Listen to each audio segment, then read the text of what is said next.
Hello everyone, welcome to Easy Biology. In the previous video, we have completed the topic food chain and the trophic level and the flow of energy. आज हम पढ़ेंगे ecological pyramid के बारे में. What is ecological pyramid? Ecological pyramid is basically a kind of graphical representation. हम एक graph से show करते हैं like how the amount of, इसमें हम quantity of organism निकालते हैं. The quantity of organism present at each trophic level, उससे हम रिप्रेजेंट करते हैं कि वो किस तरह का पिरामिड है and how the pyramid the number is increasing और decreasing and the kind of flow of energy present in that. So सबसे पहले हमारे पास तीन तरह के पिरामिड है. Pyramid of number, pyramid of biomass and pyramid of energy. First of all pyramid of number, इसमें हम नंबर कैलकुलेट करते हैं किसी भी ऑर्गेनिज्म का present in that food chain. तो पहला है प्रोड्यूसर्स होंगे सबसे पहले, and producers are large in number, then primary consumers are a little bit less in number, and then the secondary consumer and then the tertiary consumer. This is the example of grassland ecosystem. ये grassland ecosystem का example है जिसमें producers बहुत ज़्यादा हैं, then the primary consumer, then secondary consumer and then the tertiary consumer. Now coming to the tree ecosystem. अब आप tree ecosystem में देखेंगे ये inverted है, ठीक है.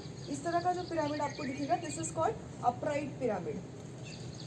इसको हम अपराइट पिरामिड बोलते हैं. और जो इस तरह का दिखेगा this is called inverted pyramid.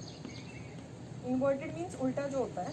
सो ये ट्री इकोसिस्टम रिप्रेजेंट कर रहा है. अब ट्री इकोसिस्टम में ट्री तो एक ही होगा, so that is why it is only one in number, and ये जो एपेक्स पोर्शन है this is showing the very less number of producer. Then herbivores थोड़े से ज़्यादा होंगे.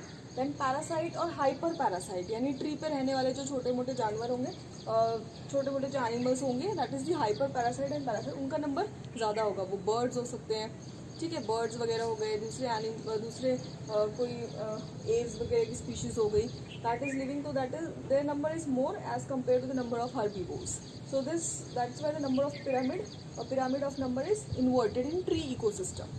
और ये पॉन्ड इकोसिस्टम में भी थोड़ा सा उल्टा होता है. इसमें वहाँ पे भी एक्वेटिक लाइफ में भी you can say the producers are very less in number, because वहाँ पे फोटोसिंथेसिस होने के लिए सनलाइट इतना नहीं पहुँच पाती है इन दी ओशन और इन दी मरीन वाटर.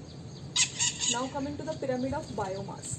अब बायोमास क्या होता है? This biomass is the living component present in the living component which is present in the organism. किसी भी ऑर्गेनिज्म के अंदर जो लिविंग कंपोनेंट होता है that is called the protoplasm, ठीक है. उससे हम कैलकुलेट करते हैं दी बायोमास. किसी भी ऑर्गेनिज्म का ड्राई वेट कह लो आप, या जो लिविंग कंपोनेंट है that is present in an organism which constitutes it's biomass. तो बायोमास भी वैसे ही होगा जैसा नंबर होगा, ठीक है.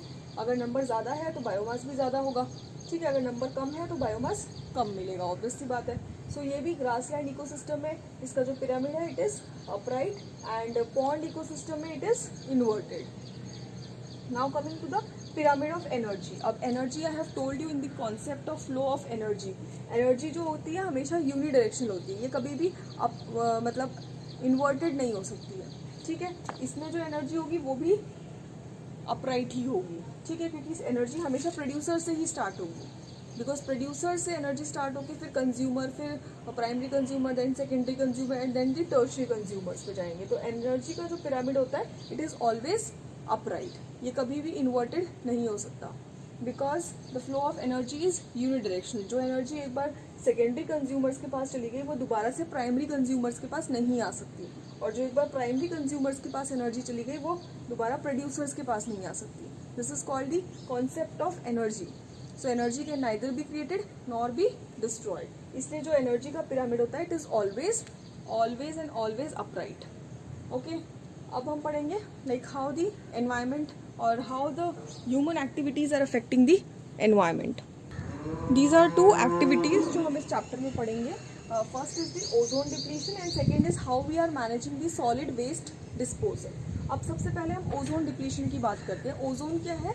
It is a triatomic molecule of oxygen. ये 3 एटम से बनता है ऑक्सीजन के, and it is formed at the 15 kilometre to 60 kilometre from the upper atmosphere.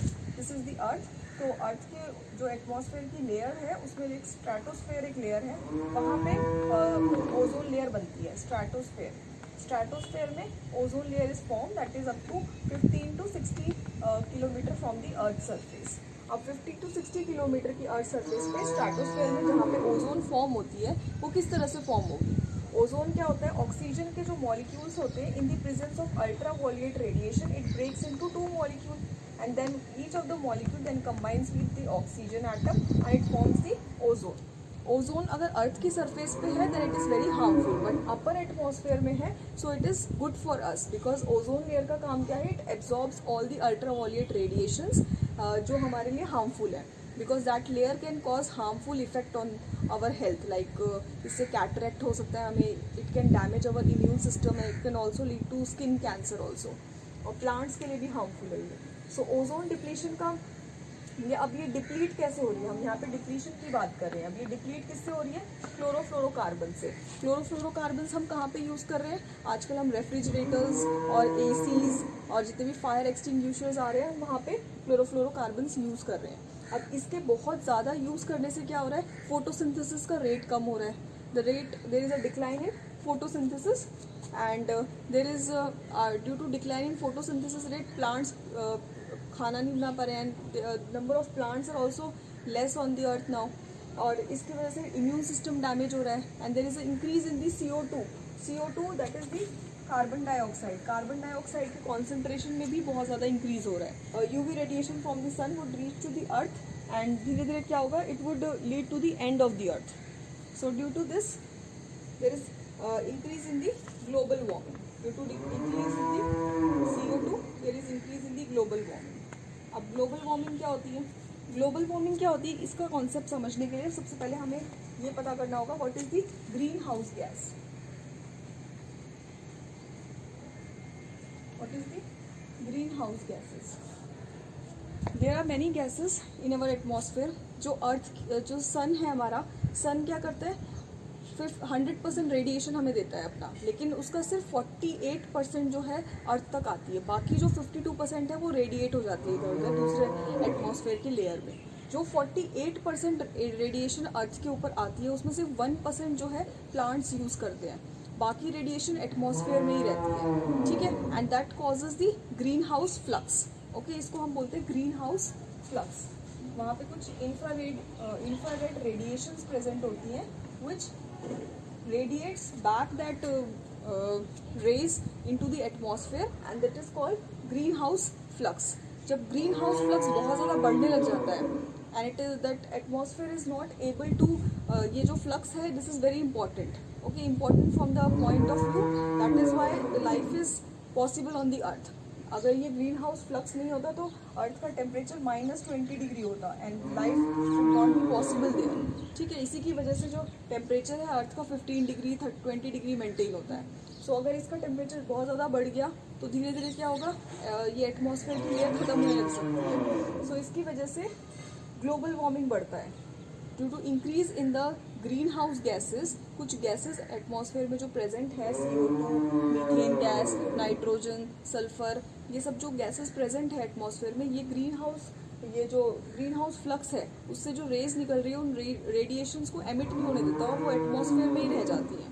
सो इसकी वजह से क्या होता है, हर साल जो अर्थ का एवरेज टेम्परेचर है वो बढ़ता रहता है and it leads to global warming. इसी को हम बोल रहे हैं ग्लोबल वार्मिंग। ग्लोबल का मतलब है ग्लोब, एंटायर अर्थ की बात कर रहे हैं, एंड वार्मिंग मीन्स है temperature is increasing due to the increase in the concentration of these greenhouse gases which is not letting that infrared radiations to get absorb और रेडिएट इन डिफरेंट डायरेक्शंस, जिससे क्या हो रहा है, अर्थ का average temperature बढ़ रहा है। सो ओजोन डिप्लीशन की वजह से भी ग्लोबल वार्मिंग हो रही है और इन ग्रीन हाउस गैसेज की वजह से भी ग्लोबल वार्मिंग हो रही है, ठीक है। और ओजोन डिप्लीशन हो किसकी वजह से रहा है, that is because of the chlorofluorocarbons. अब इनको कम करने के लिए गवर्नमेंट ने 2 स्टेप्स उठाए। First step here is the Montreal protocol. It was signed in 1986. It was signed in 1987. Sorry, that is 87 by the United Nations of Environmental Program.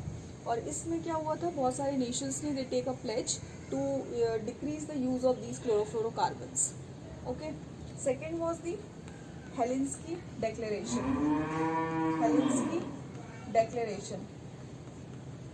ये आया था इन 1989। इसमें क्या हुआ था, हेलेंस्की डेक्लेरेशन में In this agreement, most of the nations they phase out the CFC chlorofluorocarbons and हेलॉन्स by 2000 तक इन लोगों ने रिप्लेस कर दिया था CFC और हेलॉन्स को. एंड इसमें इन लोगों ने ओजोन डिप्लीटिंग सब्सटेंसेस को कम से कम यूज करने का प्लेज लिया था. And they have replace the CFC को इन लोगों ने किससे रिप्लेस कर दिया था? हाइड्रोक्लोरोफ्लोरोकार्बन से. That was HFC hydrofluorocarbon. And the another one is HCFC is hydrochlorofluorocarbon. तो CFC को इन दोनों कंपोनेंट से रिप्लेस कर दिया था which was less harmful. Okay, so these were the 2 steps taken by the government to reduce the effect of ozone depletion. This is all about the ozone depletion. इस पे आपको question आएगा ही आएगा exam में. अब हम पढ़ते हैं managing the solid waste disposal. किस तरह से जो सॉलिड वेस्ट है उसको हम कैसे डिस्पोज करें. There are many different ways जो हम आज पढ़ेंगे. फर्स्ट इज दी हेयर, सबसे पहले ओपन डंपिंग. ओपन डंपिंग एक ट्रेडिशनल तरीका है तो वेस्ट मटेरियल को डंप करने का. लाइक एक सेलेक्टेड एरिया है, वहाँ पे जितना भी वेस्ट है वो जाके डंप कर रहे हैं, but it is creating a breeding ground for the mosquito. So इससे बचने के लिए then the second approach is the land filling. Land filling में क्या होता है? Like there is a land, उस लैंड में थोड़ा सा स्पेस क्रिएट किया, this is the soil surface, और इस स्पेस में सारा जो भी वेस्ट मटेरियल है वो डंप किया. And then bulldozer will be there that वो सारा सॉइल के साथ उसको मिक्स कर देगा. तो एक लो लाइंग एरिया को सिलेक्ट किया जाता है. लो लाइंग एरिया मीन्स जिसमें थोड़ा सा डिप्रेशन हो, जिसमें सारा वेस्ट मटेरियल इकट्ठा हो सके एंड विद दैट उसको सॉइल के साथ और इसके अर्थ के लेवल के साथ ला सकें. So this is called land filling, कि लैंड को फिल किया जा रहा है with the waste material and then the land is filled with the soil. Okay, third is the composting. Composting में क्या करते हैं? कंपोस्टिंग में जनरली जो ऑर्गेनिक मैटर है उसको मैन्योर में कन्वर्ट करने की कोशिश करते हैं. जितना भी हाउस होल्ड वेस्ट है उसको सॉइल में मिक्स करके उसको कंपोस्ट करने की कोशिश करते हैं so that it can be used as a manure for the purpose of plants. Fourth is the incineration. Incineration उस जगह पे किया जाता है जहाँ पे स्पेस नहीं हो. लाइक ये जो इंसिनरेशन है you can be able to see in Japan. ये जापान जैसी कंट्रीज़ में आपको देखने को मिल सकता है. यहाँ पे क्या होता है कि लाइक जो भी वेस्ट मटेरियल है एक उसको 1000 डिग्री टेम्परेचर पे बर्न कर दिया जाता है और सारा जितना भी वेस्ट मटेरियल है वो ऐश के फॉर्म में कन्वर्ट हो जाएगा. And then there will be less amount of waste material present in that.